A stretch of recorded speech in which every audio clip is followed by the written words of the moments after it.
이런 상황에서 주변에서 무조건 가압류를 해야 한다고 말을 많이 하는데 오늘은 이 부분에 대해서 알려드리도록 하겠습니다. 가압류를 하는 경우는 가장 큰 재산 또는 대부분의 재산이 상대방의 명의로 되어 있는 경우, 혹여나 상대방이 악의적으로 해당 재산을 처분하는 경우를 대비해야 하는 경우에만 하는 것입니다. 어떤 분들은 상대방이 그런 사람이 아니라고 생각하는 분들도 있지만 돈이라는 것 때문에 상대방이 어떻게 할지 모르는 것이 현실입니다. 그렇기 때문에 혹여 그런 일이 발생할 수도 있기 때문에 대비 차원에서 해둘 수 있으면 해두는 것이 좋습니다.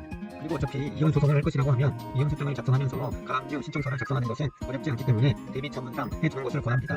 물론 공동명의이거나 또는 본인 또한 상대방 못지 않는 재산을 가지고 있는 경우라면 가압류를 굳이 할 필요는 없습니다.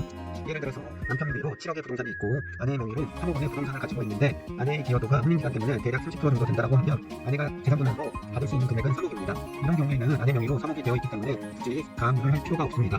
즉 가압류를 하는 이유는 이혼을 한 후 상대방에게 인정된 재산분할 금액을 본인의 명의의 재산으로 다 받지 못하는 경우에 그런 경우 상대방의 재산에 대해서 가압류를 해야 합니다.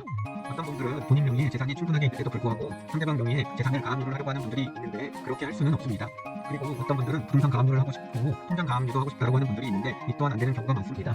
그 이유는 대부분의 경우에는 부동산으로 본인이 재산 분할을 충분히 받을 수 있는 경우가 대부분이기 때문에 부동산 가압류만 하더라도 충분하고, 그래서 법원 또한 부동산 가압류를 할 수 있는 경우에는 통장 가압류를 허락해주지 않습니다. 즉 법원도 일단 상대방 부동산이 본인 명의로 되어 있다고 하면 그것을 최우선적으로 하라고 합니다. 그게 없는 경우에는 차선책으로 급여나 통장 압류 등을 허락해주고 있습니다. 종합해보면 이혼을 하려고 할 때 상대방 명의로 대부분의 재산이 있는 경우에는 그때는 가압류를 이혼 소송을 하면서 또는 그 전에 또는 협의혼을 하면서 해두는 것이 반드시 좋습니다. 그리고 본인이 이혼 시 받을 수 있는 대략적인 재산 분할 금액을 부동산으로 충분히 받을 수 있다고 하면 부동산 가압류 또는 전세보증 가압류만 하면 된다는 점 꼭 참고하시길 바랍니다.